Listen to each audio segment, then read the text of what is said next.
It's Wembley weekend as Forest will travel to the capital city to take on Manchester City in the semi-finals of the FA Cup. Welcome to the preview.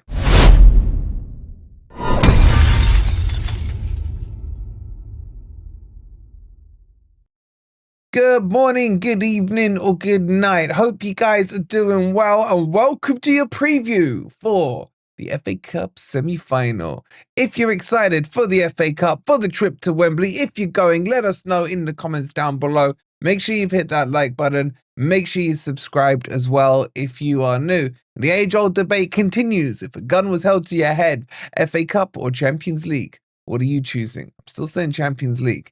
Anyway, coming up, we're going to talk you through the injuries, the suspensions, just to make you guys get up to speed on everything.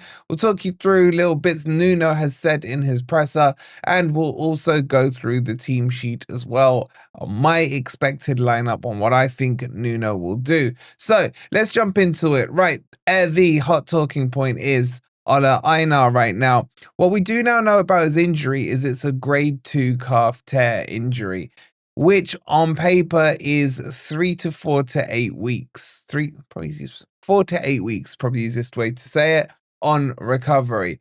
Aina's been out for 3 weeks now, going into the 4th week, and Nuno has said, yes, you guessed it, we're assessing day by day. Now, I still think Aina will be risked on this one. He also mentioned that Eric Moreno, or Eric de Silva, whatever you want to call him, is closer and closer to fitness as well. So I thought he was back 2 weeks ago. It may be he's picked up a different knock there. So if he is out, then what do we do at fullback?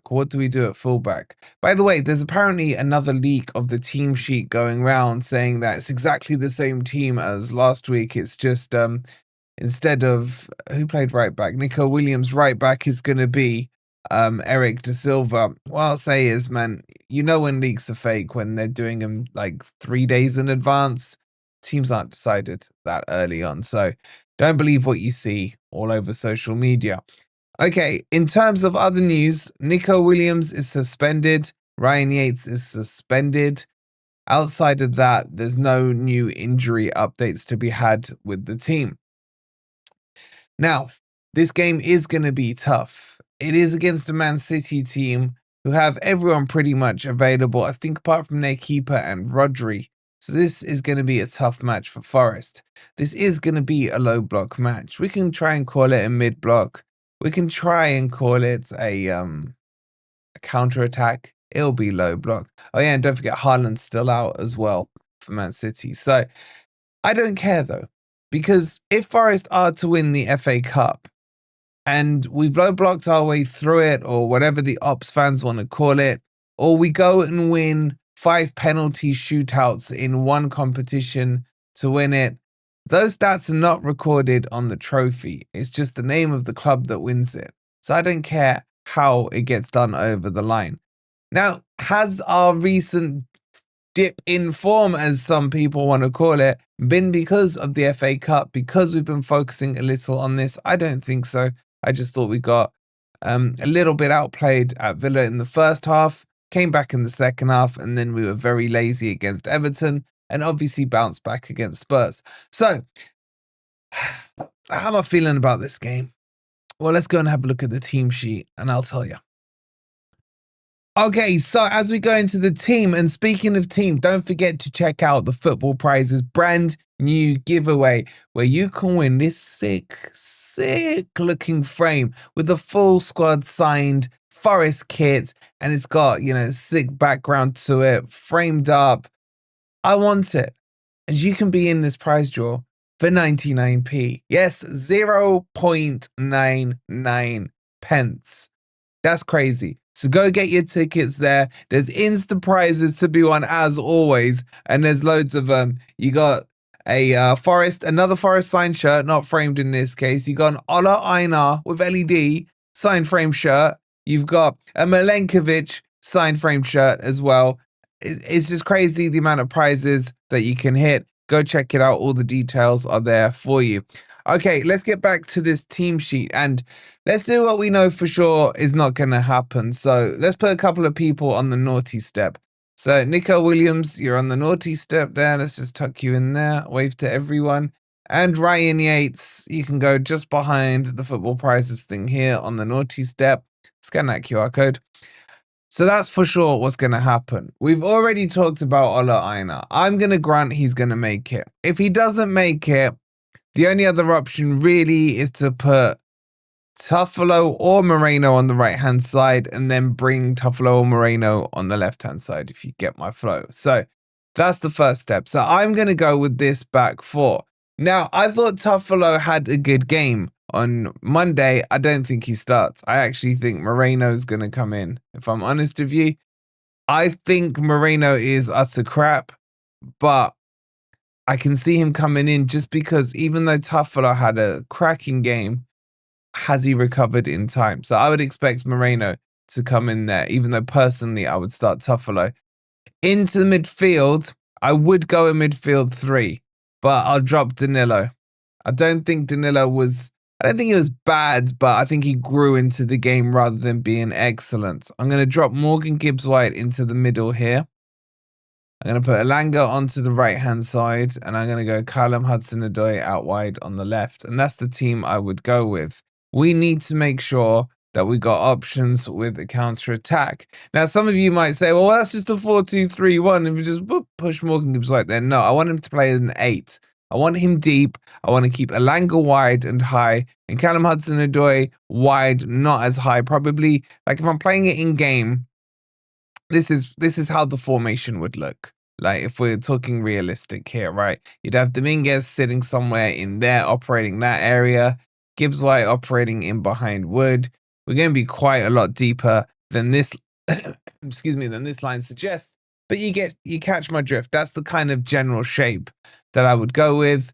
At times you will find that that Wood will tuck right into that midfield. That could turn into a midfield 5 or 6.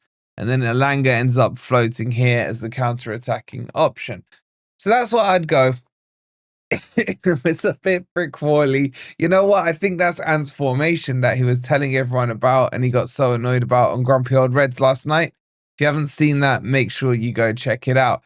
Now, the other option to this is to actually play the more natural 4-2-3-1, which is what we used to beat them last time at the City Ground. And okay, that just means Gibbs-White pushes up a little bit forward. But again, in defense, it still makes it a 4-5-1. This isn't that much rocket science involved in it. It's just how do you want to lay it out on the paper? But I prefer the wider options because what we're going to have to do is block out the middle of the path with Anderson, with Dominguez, with a Morgan Gibbs-White, and then force Man City out wide. As the guys were saying last night, and I agree with them, Man City have no height in the box for the crosses. What they will do is they will keep recycling the ball back into the inside of the pitch and then trying some long pot shots or passing their way through the middle again. So that's how it will all work out. What would you guys do? Do you agree with that team? That's not my team, by the way. I would make it a 4-3-3 because we need more bodies in midfield. That's what I would do. Keep it nice and secure. So how does this game go? Well. There's 3 outcomes. We can win, lose, or draw. No, I'm joking. I think Man City are favourites for this game. Anyone who thinks otherwise, you're in cloud 9. But favourites don't always win games. Just because, Man City are favourites doesn't necessitate they will win it. So I think Forest will set up in the way we set up against Spurs. I see the Spurs setup and the Man City setup in theory not too dissimilar. They will push their wing backs forward. They will have everyone choking in and around the Forest box with their centre backs literally playing on the halfway line. But we are comfortable in that shape. We are comfortable against that stress. And anyone who keeps going on about Wembley pitch wide and big and this, well, Forest have the biggest, if not the second biggest pitch in the Premier League. And our pitch is as long as Wembley, and only 3 yards less wide or 3 foot less wide. I can't remember which one it is. So I'm not buying into that. Forest will feel more comfortable on the Wembley pitch in terms of its size than other teams would. It's about who addresses the occasion better. And I think our guys will. I think our guys go into this as the underdogs. I think they're thinking to themselves, we've made it to Wembley. If we win this, it's a bonus. Most people are expecting Man City to win. Let's go out and prove them wrong yet again for the 100th time this season. And that's what I think will happen. I think we will be 0-0 until extra time.